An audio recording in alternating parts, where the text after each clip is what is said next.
The Little Bookroom by Eleanor Farjeon. The Glass Peacock. Anna Marrier lived in a queer old alley in one of the queerest and oldest parts of London. Once this part had been a real village all by itself, looking down from its hill upon the fields and lanes that divided it from the town. Then gradually the town had climbed the hill, the fields were eaten up by houses, and the lanes suffered that change which turned them into streets. But the hill was so steep, and the ways were so twisty, that even the town couldn't swallow the village when it got to the top.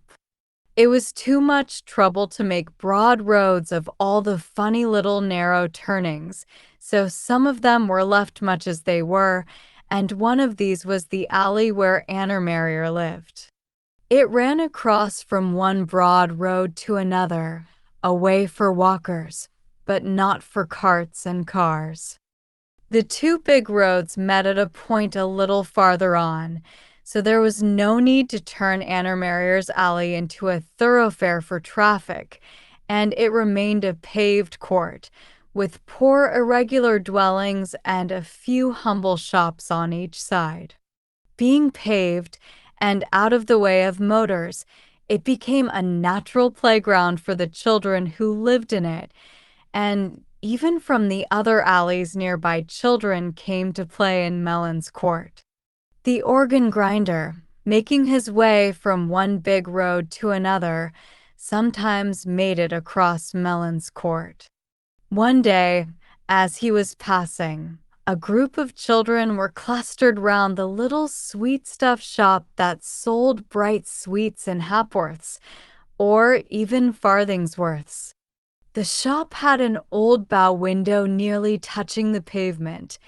It came down about as far as a little girl's skirt, and went up about as high as a man's collar. To enter the shop, you went down 3 steps into a dim little room. None of the children had any farthings that day except Anna Marrier, and she had a whole penny. Her little brother William was clinging to the hand that held the penny and telling her all the things he liked best in the jars in the window. He knew his Anna Marrier, and so did the other children who were not her brothers and sisters. "I like the licorice shoestrings," said William. "I like the comfits with motters on," said Mabel Baker. "And I like the pink and white mouses," said William. "Them bull's eyes is scrumptious," observed Doris Goodenough. "And the chocolate mouses," continued William, "and I like them long stripy sticks and them chocolate cream bars with pink inside." "Pear drops," murmured Kitty Farmer. "And white inside too," said Willem. While Anna Marrier was puzzling and puzzling how to make her penny go round, she saw the organ grinder and cried, "Ooh, an organ." The other children turned. "Ply us a chun, mister," they cried. "Ply us a chun." The organ grinder shook his head. "No time today," he said.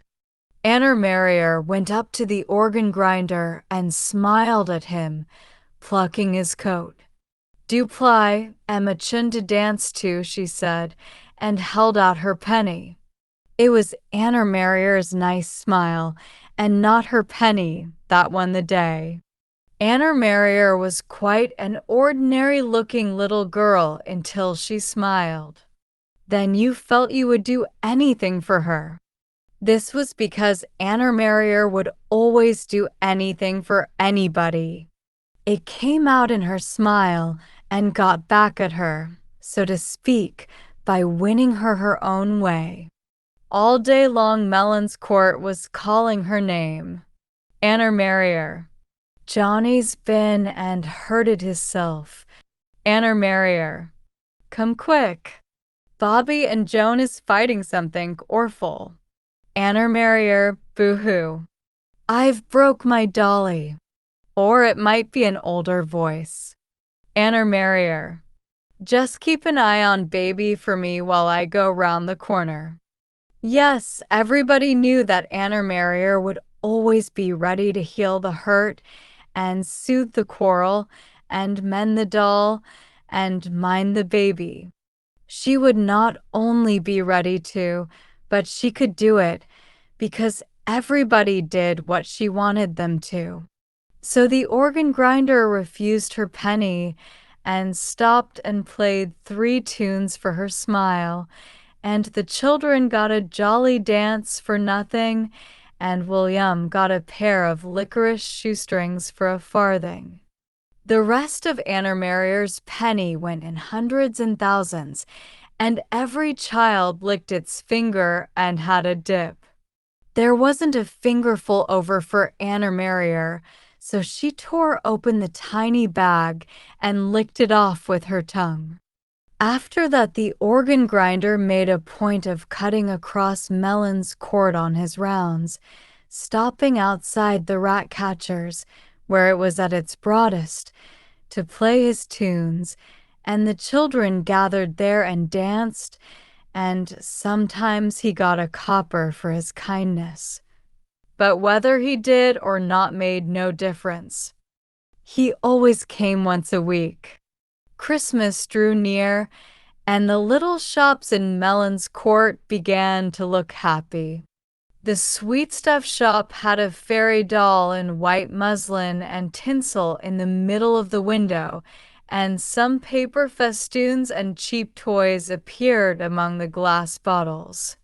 At the greengrocer's, a sort of glorified open stall which overflowed into the courtyard, evergreens and pineapples appeared, and on one magic morning Christmas trees. The grocery window at the corner had already blossomed into dates and figs and candied fruits, and blue and white jars of ginger, and the big confectioners in the high street had in the window, as well as puddings and basins, a Christmas cake a yard square, a great flat frosted set piece covered with robins, windmills, snow babies, and a scarlet Santa Claus with a sled full of tiny toys. This cake would presently be cut up and sold by the pound, and you got the attractions on top as you came. Oh, lucky, lucky buyer-to-be of the Santa Claus sled. The children of Melon's Court were already choosing their favorite toys and cakes and fruits from the rich windows, and Anna Marrier and William chose like all the rest. Of course, they never thought they could have the fairy queen, the Christmas tree, the big box of sugary fruits, or the marvelous cake, but how they dreamed they could. As Christmas drew nearer, smaller hopes of what it would actually bring began to take shape in the different homes. Bobby's mother had told him he'd better hang his stocking up on Christmas Eve and see. That meant something. And the good enoughs were going to be sent a hamper. And Mabel Baker was going to be taken to the pantomime. And the Jacksons were all going to their grannies in Lambeth for a party. And this child and that had so much or so little in the sweet club.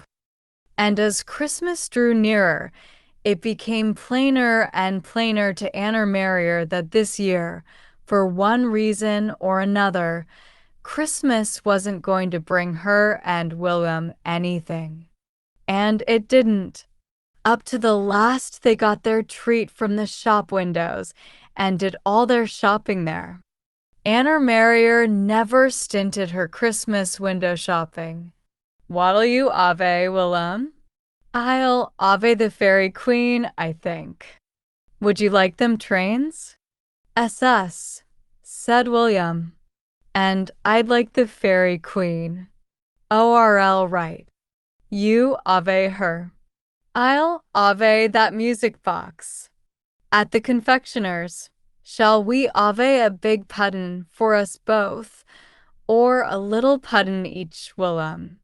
A big puddin' each, said William. ORL right. And them red crackers with the gold bells on, and I'll tell 'em to send the big cake round too. Shall I? SS, said William, and I'll Ave the Farver Christmas. ORL right, ducks. You can. And at the grocer's, William had the biggest box of candied fruits, and at the greengrocer's, the biggest pineapple. He agreed, however, to a single tree, the biggest between them, and under Anna Marrier's lavish disregard of money, there was plenty of everything for them both, and for anybody who cared to drop in on Christmas Day. It came and passed. The windows began to be emptied of their attractions for another year. Mabel Baker went to the pantomime and told them all about it. Anna Marrier dreamed of it for nights. She thought she was a very lucky girl to have a friend who went to the panto. Life went on. The new year rang itself in. At dusk, on 12th night, Anna Marrier knelt on the paving stones in Mellon's court and renewed a chalk game that had suffered during the day. She happened to be the only child about, a rare occurrence there. She heard footsteps go by her, but did not look up at once. Only as they passed, she became aware of a tiny tinkling accompaniment in the footsteps. Then she did look up. A lady was going slowly along the alley with something astonishing in her hands. "Ooh," gasped Anna Marrier. The lady stopped. What she was carrying was a Christmas tree, quite a little tree, the 18-penny size, but such a radiant little tree. It was glittering and twinkling with all the prettiest fantasies in glass that the mind of Christmas had been able to invent.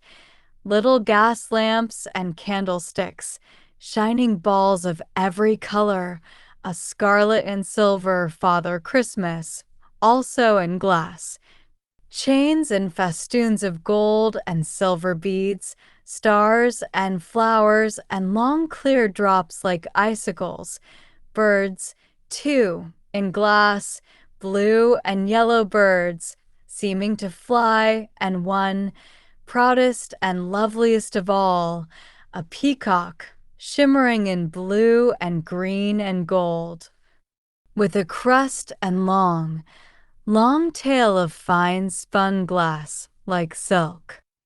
"Ooh," gasped Anna Marrier. "A Christmas tree." The lady did an undreamed of thing. She came straight up to Anna Marrier and said, "Would you like it?"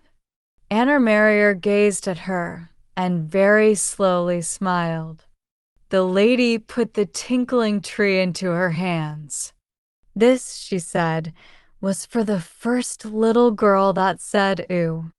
And you're the little girl.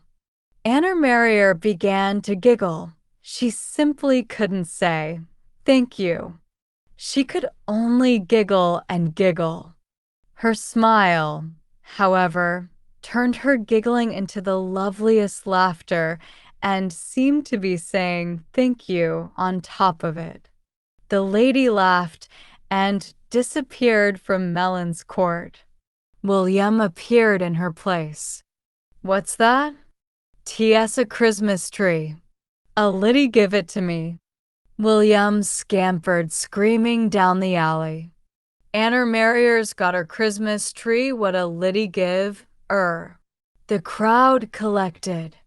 They gathered round the tree, looking, touching, admiring, and the goose came thick and fast. "Ooh, see ol' Farver Christmas. Ooh, see them birds like flying, ain't they? Do the lamps really light, Anna Marrier? Ooh, ain't that flower loverly? What you're goin' to do with it, Anna?" "I shall keep it by my bed tonight," said Anna Marrier, and tomorrow I shall give a party." Longing glances flew about her. "Can I come, Anna Marrier? Can I? Can I? Let me come, won't you, Anna?" "You can all come," said Anna Marrier. That night, that one blissful night, the little tree in all its gleaming beauty shone upon Anna Marrier's dreams, waking dreams, for she hardly slept at all. She kept looking at it and feeling it when she couldn't see it, running her finger along the glassy chains, outlining the fragile flowers and stars, stroking the silken tail of the miraculous peacock. Tomorrow night, she knew, her tree would be harvested, but she thought her own particular fruit might be the peacock. If so, he could sit on the tree beside her bed forever, and every night she could stroke his spun-glass tail. The morrow came. The party was held after tea.